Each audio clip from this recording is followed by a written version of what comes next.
Yo, vlog ulit. So drive lang ako. Papunta kasi akong ano ngayon, emission. Magre-renew ako ng rehistro nito ni third. So naisipan ko i-video ko kaya. Ayun, let's go.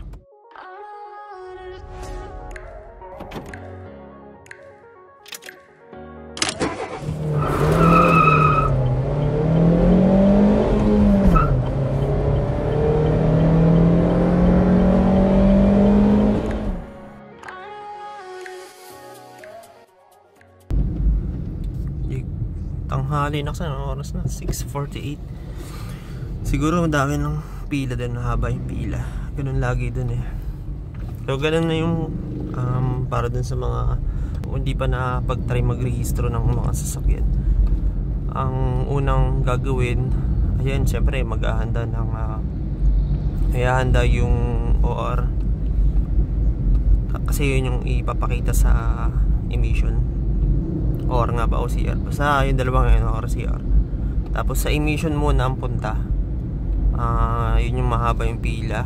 So papakita ko mamaya kung magkano yung ano, nakalimutan ko kasi yun yung mahaba yung pila, kaya dapat maaga. So ngayon tanghali na ako, 6:48. Ngayon ulit nakadaan dito, nakakadaan na pala dun sa taas. Ayun. So, medyo gagaan yung traffic dito, medyo lang kasi yung papaganon lang yung babawas dyan eh, yung mga kakaliwa at kakanan. Syempre dito pa rin yan sa ilalim dadaan, pero laking bagay na rin para dun sa mga dederecho kasi hindi na sila dadaan dito sa crossing.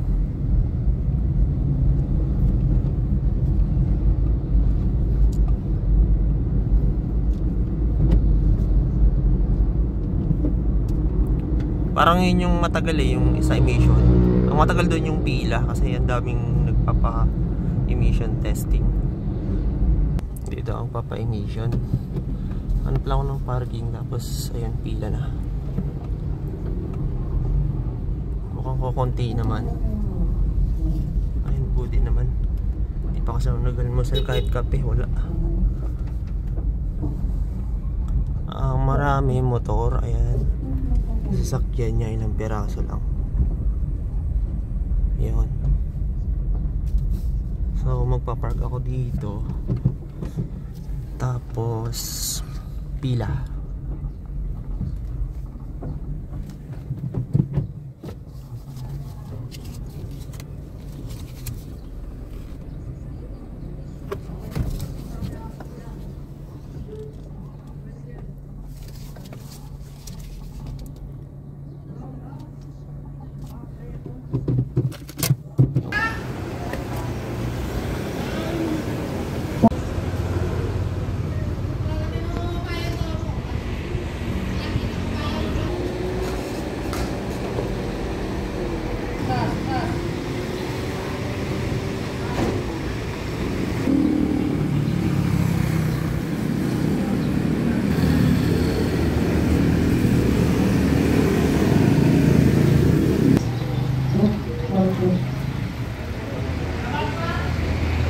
Yan, oras na 7:49. Tapos na ako. Ginawa ko, pinalakad ko na lang sa kanila. Ganun din kasi yung ginawa ko last year, yung parang sila na yung pupunta sa LTO. So dagdag bayad yun. Siyempre tamad ako pumila eh. Bukas ko makukuha yung rehistro, babalikan ko doon 2 PM daw. So ganun din yung last year eh, yung ginawa ko para wala na akong gagawin. Kasi kailangan ko rin makauwi agad. So mabilis lang naman mag-rehistro, yun nga lang ang papatagal yung mga pila-pila. Syempre ang dami nagpaparehistro lalo pag nagkasabay-sabay. Pero ngayon medyo mabilis. Anong oras akong parang 1 hour ako nag-antay. So pauwi na ako. Ang madami lang kasi ngayon yung motor, kaya mabilis. Kasi ayun, dalawang motor. Tapos minsan may sinasabay ding 4 wheels. Bali 3 yung nakasalang. Kaya mabilis yung tawag. Ako muna. Bumili ako ng siomai. Gutom na ako kasi hindi ko nakain dun. Wala kasi akong bariya. Tsaka fruit soda. Blueberry fruit soda. So iuwi ko na lang. Doon ko na lang kakainin. Nakagutom na rin ako ng kanin.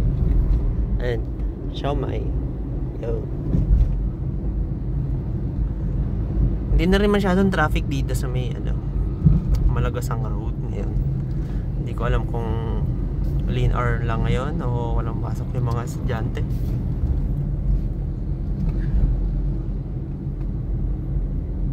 Kung maaga pa. Siguro maaga pa kaya walang traffic. Sabi, nakakagutom yung amoy ng siomai. Naaamoy ko. Gutom. Ito nga pala tip pag may mga ganyang yung malakas yung amoy dito sa loob ng sasakyan.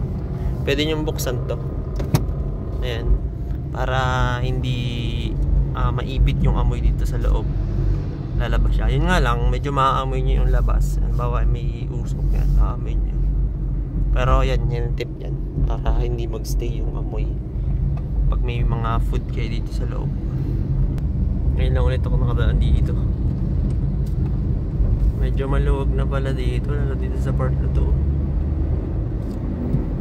Dati grabing traffic dito. Nabawasan siguro yung dumadaan dito. Gawa nun sa may nung daan dun sa may Imus Boulevard. Dito sa may likod banda yung papuntang munisipyo. Pwede rin siya kasing daanan. Parang alternative route dito sa may Malagasang na same, parang parallel siya dito sa daan na to. Kaya ayun, medyo nabawasan yung dumadaan dito. Mas maganda kasi doon, maluwag, walang traffic. Dito kasi grabing traffic dito dati. Yan yung sinasabing traffic. Lapit na kasi doon sa may crossing ng Anabu, papuntang Anabu. Kaya traffic dito. Maliit kasi doon, tsaka ayan, ganyan, may ipon, nagkakangusuan yung mga sasakyan. Kaya nagka-traffic. Di yun, bukas na lang ulit. Pakita ko na lang pag nakuha ko na. Tsaka kaya ko kung magkano yung nagastos ko. Nagkaroon ako ng charge dito ng 200 pesos Kasi dapat pala before April 21 makapagparehistro na ako. Parang hindi kasi nabanggit sa akin yung nakaraan. Pero nakasulat siya sa actually sa resibo, hindi ko lang binasa. Ayun. May mga ganun pala. Nakasulat pala sa resibo natin yung kung kailan tayo dapat magparehistro. So mas okay daw, mas advance para ayun, maiwasan yung mga charge.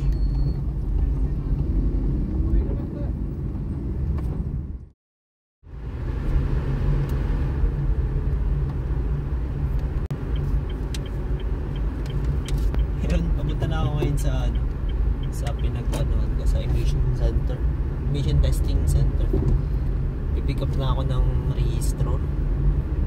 So kaya ganun, kaya pipick upin ko siya doon.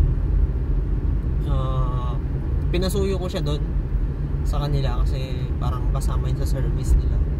Yung sila na yung maglalakad sa LTO. Ako, yun nga, kailangan ko makauwi agad. Nagbayad na lang ako sa kanila, parang extra service nila. Medyo mahal, nagdadagdag, pero okay naman kasi mas mabilis. Parang wala pa kasi ako 1 hour na nag-antay dun kahapon yun, by the way. Parang wala pang 1 hour, then nakauwi na ako. Tapos ngayon pipick upin ko na siya. Ang sabi sa akin dun kahapon, alas 2 ng hapon pwede na siyang i-pick up. So ngayon 2:30 na. So yan, i-pick upin ko na. Papakita ko na lang dun kung magkano tsaka yung mga ibang detalye.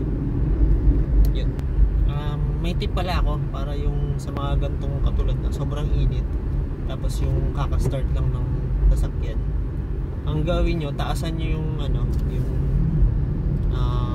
sagad, kahit hindi sagad, yung aircon, yung pinaka thermostat nya. Tapos babaan nyo lang yung fan para konti lang yung hangin na buga. Kumbaga papalamigin niya muna bago niya ibuga. Ayun, mas mabilis siyang lumamig pag ganun. Kasi yung malakas yung mataas yung thermostat, tapos mataas din yung fan. Mainit kasi yung bugay pag ganun. Kaya yan, mas okay na mas mababa yung fan. Tinanggal na pala yung inspection ng LTO. Dati kasi pinapa-inspect yung dadalhin mo yung sasakyan doon, i-check yung mga yung headlight, yung turning signal light, pati busina, mga ganyan, tsaka visual inspection. Ngayon wala na, tinanggal na tawag. Parang last year pa siya ganun. So parang mas madali. Tinatanong lang doon kung may cover yung plate number, kasi yun nga, bawal kasi na may cover yan kahit yung transparent, bawal na bawal yun. Sa emission testing naman, pag mga ganitong petrol engine o yung gasolina, hindi na masyadong stricto, parang ano lang, formality. Sine-check pa rin, pero hindi na kagaya nung sa diesel na binobomba pa. Ewan ko kung ganun ba talaga. Yun yung na-observe ko unlike sa mga diesel na binobomba pa nila, medyo matagal. Pag ganitong gasolina, tsaka yung siguro pag medyo bago, hindi na kailangan yung ganun kasi hindi naman ito mag-uusok yung mga ganitong pero na lang may problema sa makina, kaya mag-uusok yan, talagang may problema. Unlike sa mga diesel na pag madumi yung ano niyan, ang alam ko ginagawa ng iba doon, nililinis yung yung buong tambutso, yung tubo, sinasabon yun ang alam ko, para mawala yung malakas na usok, para pumasa sa emission testing. Ganun yung nakikita ko.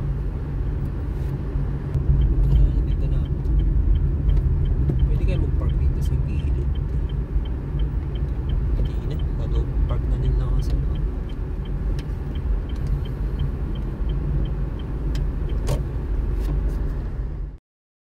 yun, nakuha ko na. Ito yung sinasabi kong may nakasulat pala yun, next renewal February 1 to April 21. So April na ngayon 25, kaya nagkaroon ako ng charge na 200 pesos. Yun, bali ito lang talaga siya 1,600, tapos yun ma-charge ako 200. May computer fee 169. So ganun ba talaga, may computer fee.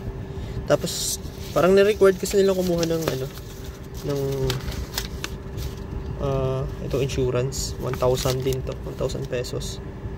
Ganun ba talaga sa mga emission, may required na kumuha ng insurance.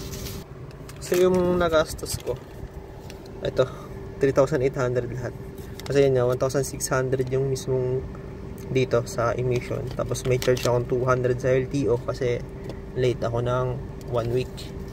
Tapos computer fee 170 pesos. Ito may transpo 400. Tapos ayun yung smoke emission 450. Tapos yun insurance. Bali ito lang yung mismong registration 1.6. Tapos yun parang mas mahal pa yung sa emission. Stencil, ayun may insurance 1,000, bali 3,870. Yun, bali wala pang siguro half day kung lalakarin ko siya mag-isa, tapos mas mura dito, syempre mawawala yung mga yan. Ayun, so yun lang, mabilisang pick up lang. O kung gusto nyo mas makatipid, huwag nyo nang ipalakad, hindi katulad ng ginawa ko. Mas mapapamahal kasi kayo pag pinalakad nyo. Yun nga lang, ang ano ko kasi kailangan ko rin makauwi sa bahay, kaya yun, parang win-win situation siguro para sa akin. Pero kung may mas mahaba kayong time na pwedeng maghapon na pumila, okay lang na pumila, mas makakatipid. So yun, balik na ulit ako. So, mabilis lang naman, katulad kahapon, mag-aalas 7 yata ako dumating dyan. Tapos bago alam ko alas 8 o bago mag alas 8 nakauwi na rin ako. Mabilis lang kasi yun nga, kukunti yung sasakyan, Ang marami lang kahapon kasi motor. Mabilis naman i-process yung motor. Tapos yun, pinabalik na lang ako ngayon. Sabi sa akin kahapon, 2 PM daw release na. Kaya yun, less hassle. Medyo matatagdagan nga lang yung bayad.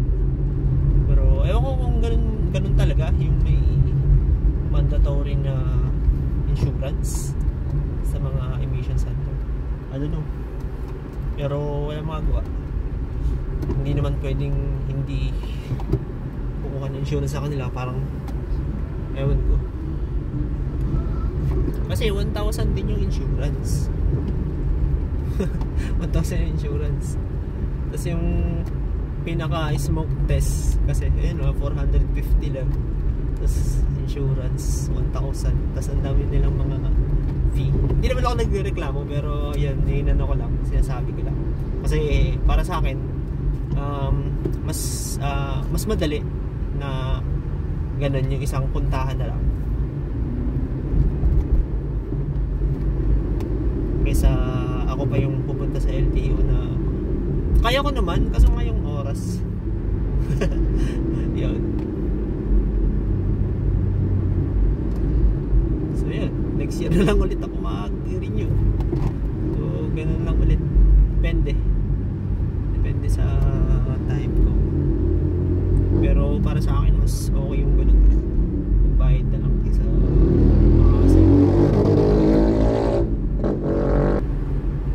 parang nung bago-bago pa lang yung mga Brio, parang siguro year 2021 mga ganyan hanggang 2022, parang ang hype ng mga ng mga Brio owners yung pag may makakasalubong ka hindi pwedeng hindi ka babatiin. Parang ngayon nawala yung ganung hype yung parang pag may nakasalubong ka parang iilan na lang yung babati sa'yo. Alam nyo yun, sabagay kahit ako ganun na rin ako. Kumbaga tumitingin naman ako sa mga nasalubong kong Brio pero hindi katulad ng dati na iilawan mo o kaya bubusinahan. Parang lumilipas din pala yung ganun. Dati kasi parang bihira ka lang makakita ng Brio sa kalsada, yung masalubong mo. Kaya siguro ganun, babatiin ka talaga. Though meron pa rin na nasasalubong ako na binabati ako. Lalo dito sa Malagasang, yung kulay gray. Alam ko taga doon din yan sa may dito sa malapit sa Malagasang. Hindi ko sure, hindi ko kasi tanda yung plate number. Parang ilan kasi silang kulay gray na bumabati sa akin. Ayun, napansin ko lang, hindi na masyadong hype. Dumami na kasi mga naka-Brio. Tsaka yung iba parang siguro hindi aware na may may mga club or ewan ko, hindi lang napansin. Yung mga ganun yung hindi aware na hindi aware o hindi sila sumasali sa mga car club. Pero pag yung mga car owner na kasali sa club or active sa mga ganung club, sigurado pag may nasalubong sila nakatulad ng auto nila, babatiin nila. Kasi yun nga, sarap sa pakiramdam din kasi pag ganun, yung binabati ka ng kapwa mo Brio owners or namang kagaya ng auto mo. Nung bago pa nga lang ako na driver, parang alam ko sa may yung part na north, medyo liblib yun tapos may nasalubong akong Honda Civic na Type R ata. Tuwa ako nun kasi naka Honda Civic siya, tapos ito Brio. Binati niya ako, yung ninilawan niya ako, nag-high beam siya. Parang ang sarap sa pakaramdam kasi nung gano'n. Ewan ko ba, siguro pag talagang car enthusiast, naiintindihan niyo yung mga ganun pakaramdam. Bila ko ng ice cream, init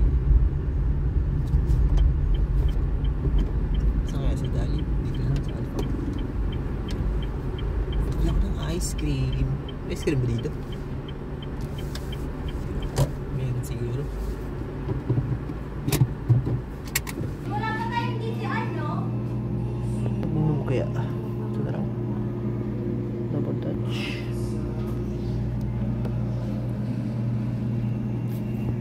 Isin cream na lang. Ay, ito. Masarap ito. Ito na lang.